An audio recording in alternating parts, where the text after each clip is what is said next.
me. I'm Debbie Giordano, along with Todd Flesner. Hello, everyone. Hi. And we're here to bring you what's happening around the city of Milpitas and what makes Milpitas a great place and to live and work and play. That's the motto.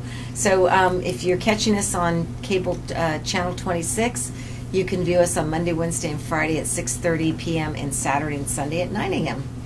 Great. Well, we're glad you've tuned in. And as always, we like to bring you interesting guests. And we have an interesting guest today. Perfect. I'd like to welcome Doris Pickering. Thanks for having me back. Yeah. You visited us a couple of years Yeah. ago. And thought it might be great to give some updates because you work real closely with folks in this valley. Yep. And have a real pulse on kind of what's happening. And so I thought it'd be great to hear from you. Okay, So, thanks. Doris, welcome. Thank you very much. Yeah. So, we always like to start just getting to know our guests a little bit. So Okay. tell us a bit about your background, in case folks didn't catch it the first Okay. time. Well, I actually have a corporate background, Silicon Valley High Tech. Mhm. I was in 3 or 4 semiconductor companies here in Milpitas, as a matter of fact, LSI Logic, Okay. Mhm. and then Philips Semiconductor, and then went to HP. Okay. I was at HP for 13 years, loved it, and then decided to strike out on my own and create my own business teaching public speaking Mhm. and presentation skills, because it's very needed. Absolutely.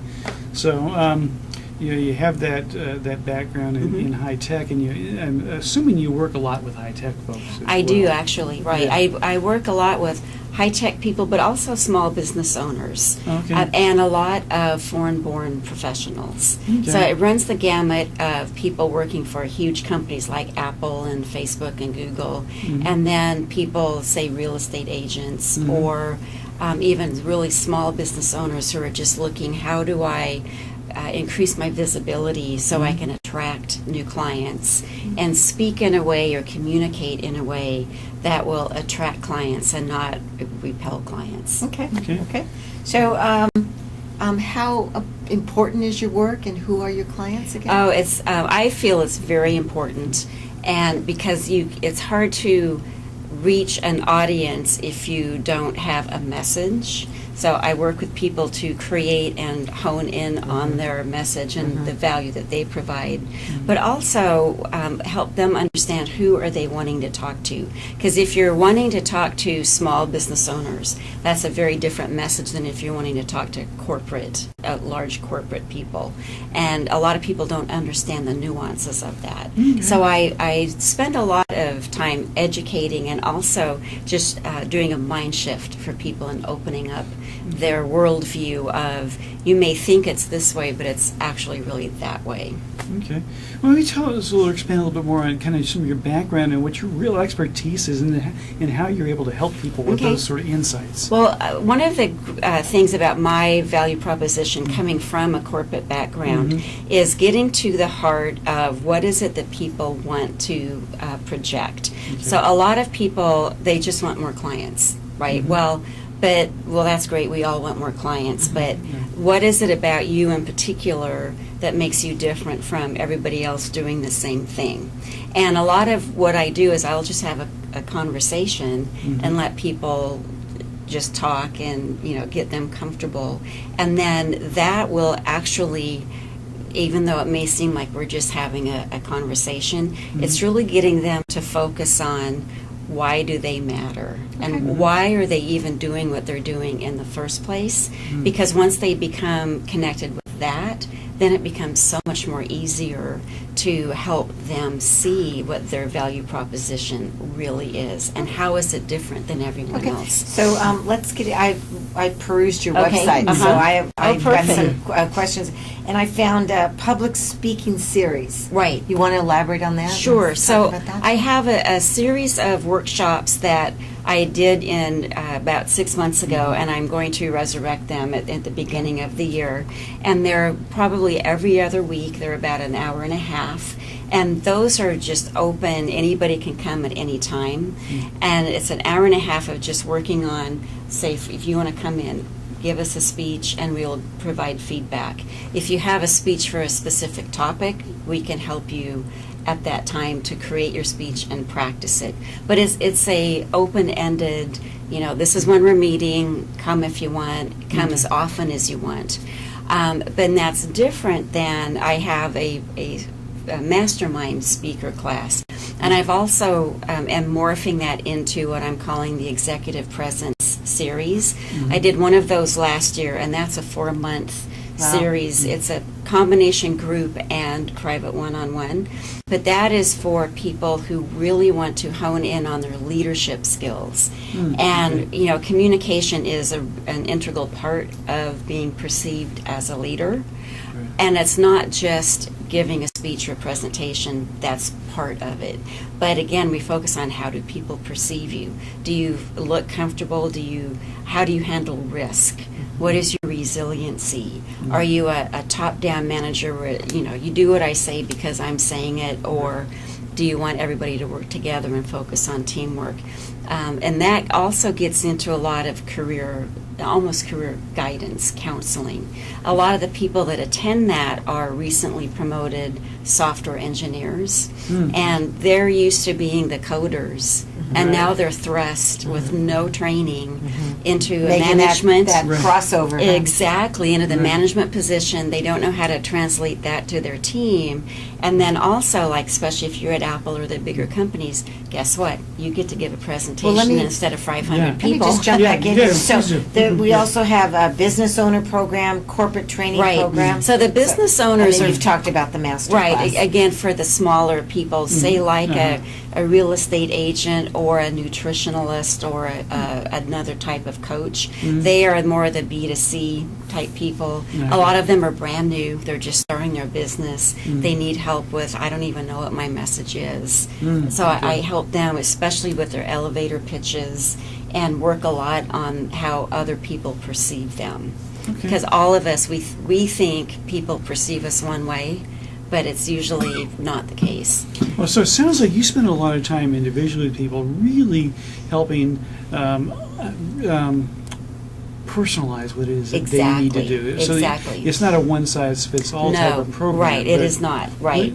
And that's one of the reasons how I differentiate myself from Toastmasters. Again, Toastmasters is an awesome group and an awesome way to get comfortable speaking. But I really hone in on what is it that you want to say? What is your personality?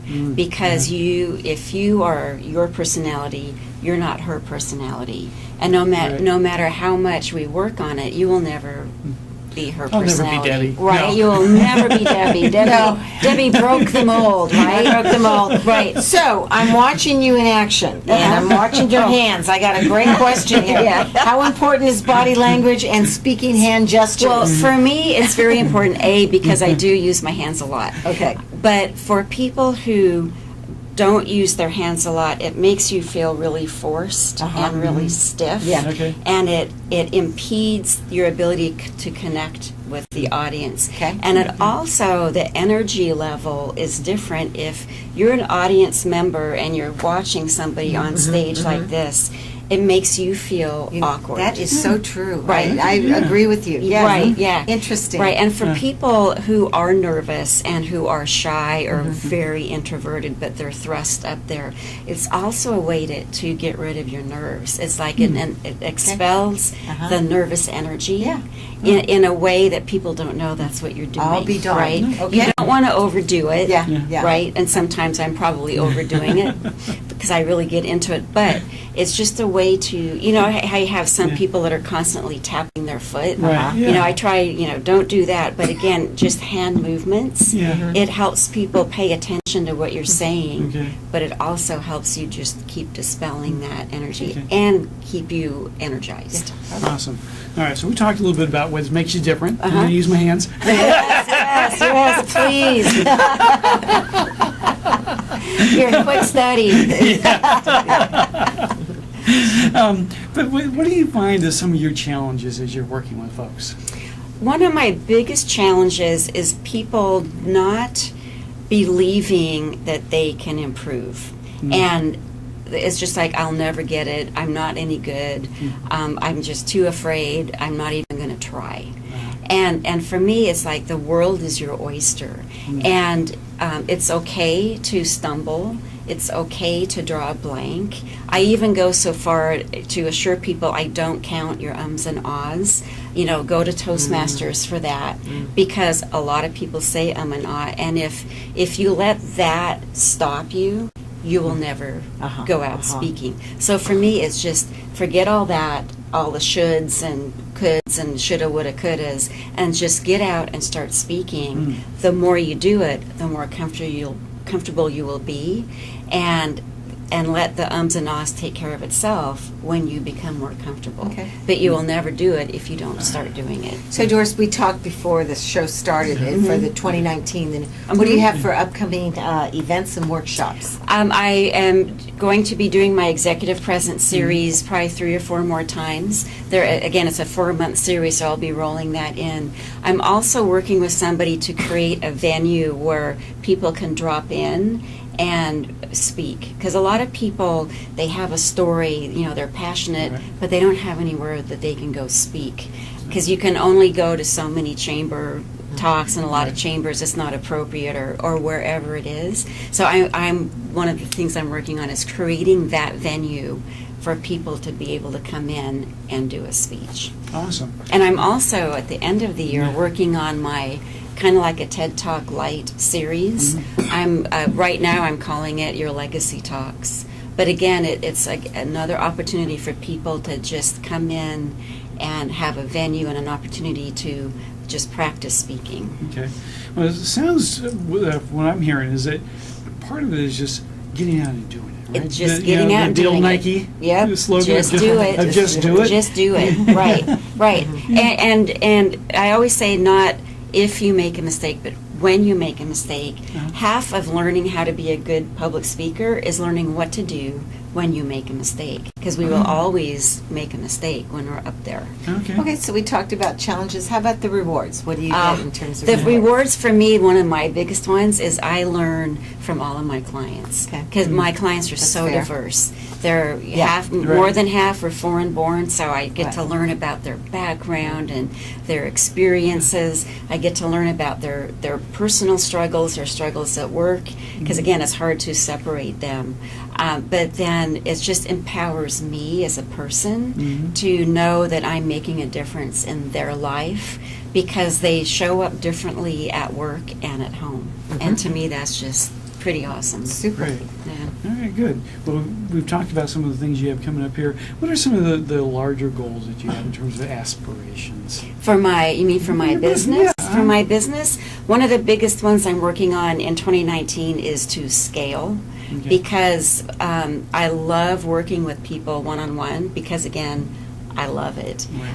But I also want to expand my impact, and through more workshops, more group programs, working more with bigger companies. So I'm working with more people at the same time versus one-on-one. Okay. But again, for me, I just love working one-on-one because It it's shows. empowering, Yes. right? It shows you really enjoy your work. Good. Let's see, website, right? Website, exactly. Yeah. Thank you. I was going to ask you, if people want to find out more, Right. Or keep in touch with you, find out about upcoming events, how do they do that? My website is SiliconValleySpeaks.com. So it's a plural speaks. Okay. So SiliconValleySpeaks.com. And, there's a contact page. They can reach out. My phone number is there as well. They can sign up for my newsletter, and I always have my upcoming events posted there, and then some of the stuff that I have been doing. What an Terrific. important topic. Yeah. Yeah. To be able to communicate and Right. effectively do that. Right. You really have a great niche there. Thank in you. your And it's business. it's a great dichotomy for me, especially now with everybody, especially the younger kids, Yeah. just living in their cell phone. Right. So it's an interesting conundrum where they have the whole globe, the whole world at their fingertips, but yet they can't communicate Yeah. with the person they're sitting next to. Right. So it's like isolated communication. It's just interesting. Well, thanks for coming and spending some time Thank with you us for today, the Doris. invitation. Doris. So Good to yeah, see you thank again. you. All right.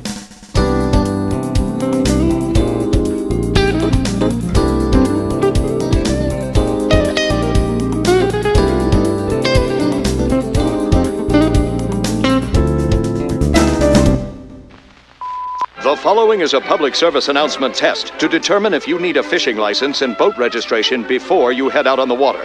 Let us begin. Are you a pelican?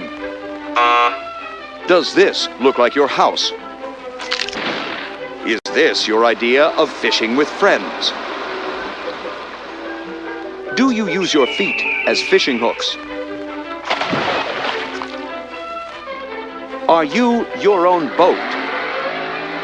Do you have webbed feet? No, I mean like a... That's the one.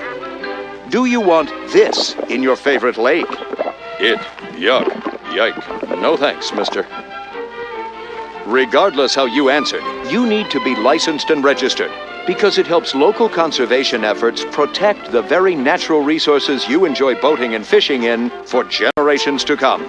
Do your part at takemefishing.org.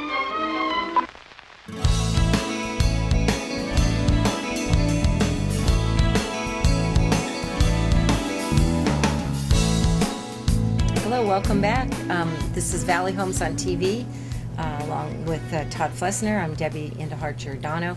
We're going to give you a market wrap-up. This is the month of October. We'll kind of be talking about what's been going on up to September this year. Yes. Talk about the market and...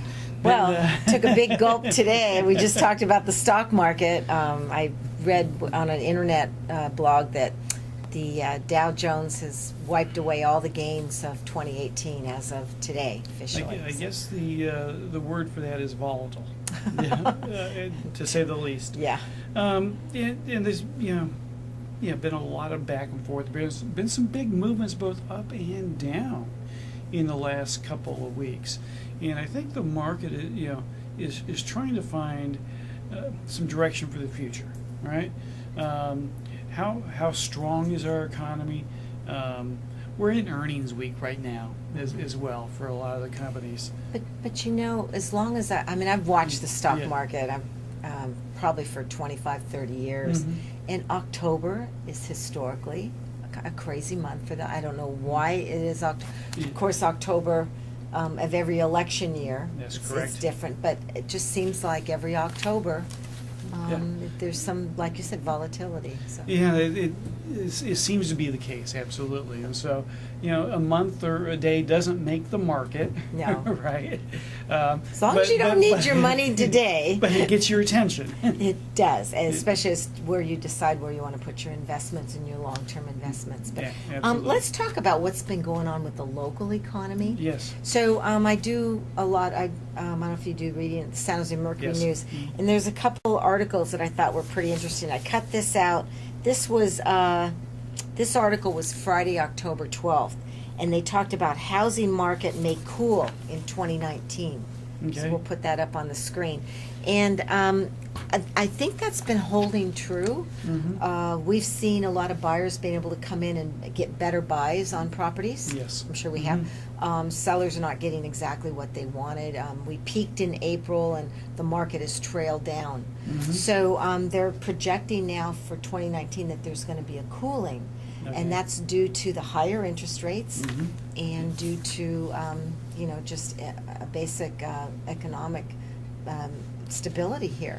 Well, So- yeah, and we've talked about cycles before, right? Mm-hmm. And Bay Area real estate cycles tend to run in 5 to 7 years sort of time frames, right? Where we'll get a hot market where prices and values are going up rapidly, and then it'll cool.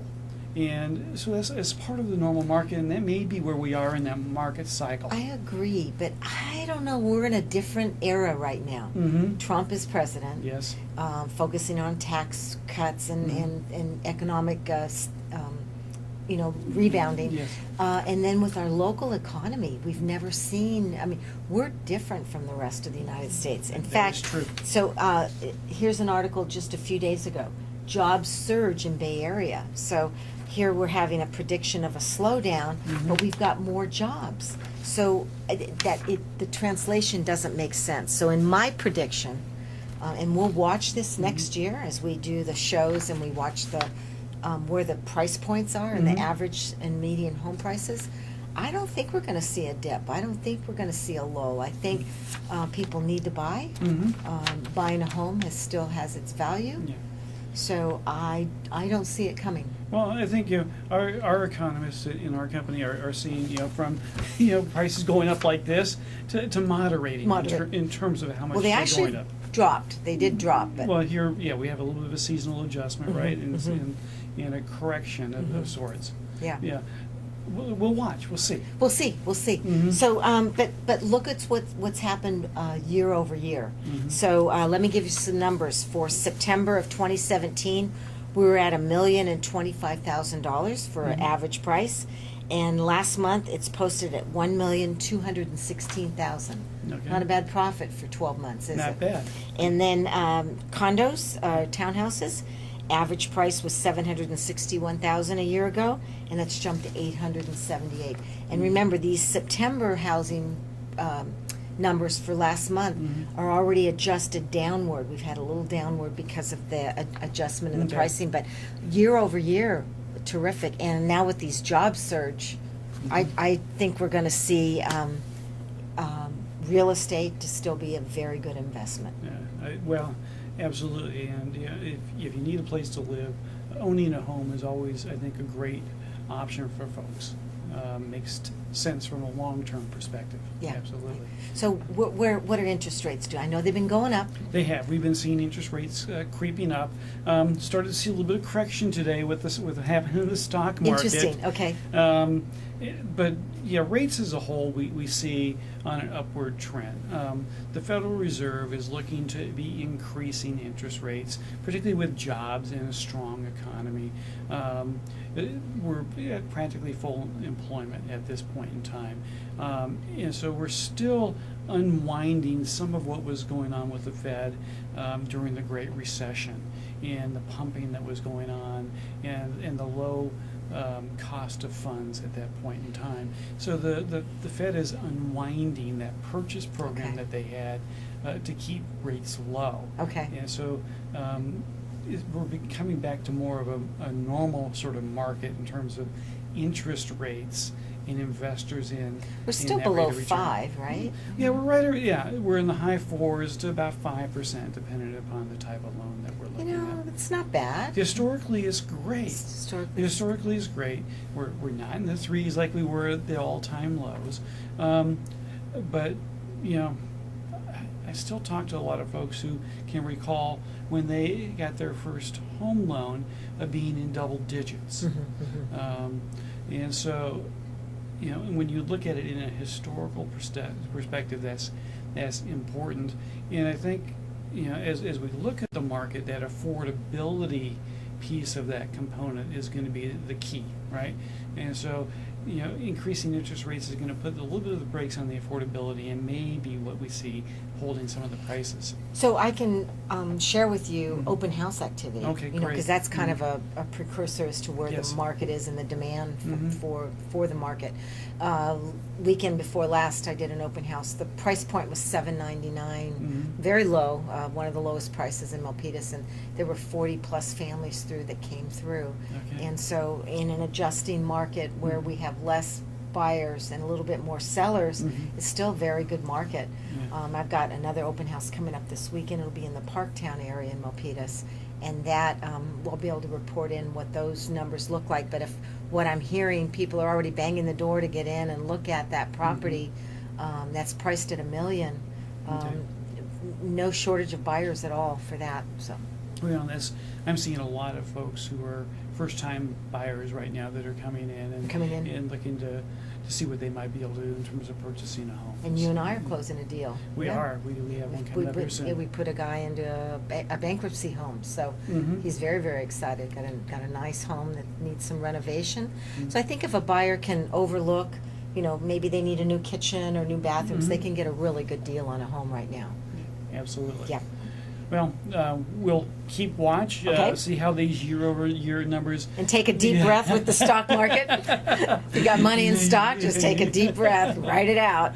That's right. Yeah. So, but it's always interesting, and appreciate you doing the homework to bring these stats to Thanks. us on a. I enjoy it. On a weekly I basis. really enjoy looking at those numbers. So All right, if folks have any questions, they can email me at giordanodj@aol.com. We'd be happy to answer those on the show? Or T. Flesner at opusadvisors.com. And I understand you still pre-approve buyers. Anybody looking to get pre-approved, and if they're excited or interested about buying a home, that's the first step. It is, and welcome the opportunity to talk with folks about how that might work for their particular situation. Beautiful. All right, we'll see you folks next couple weeks. Thanks. Thanks.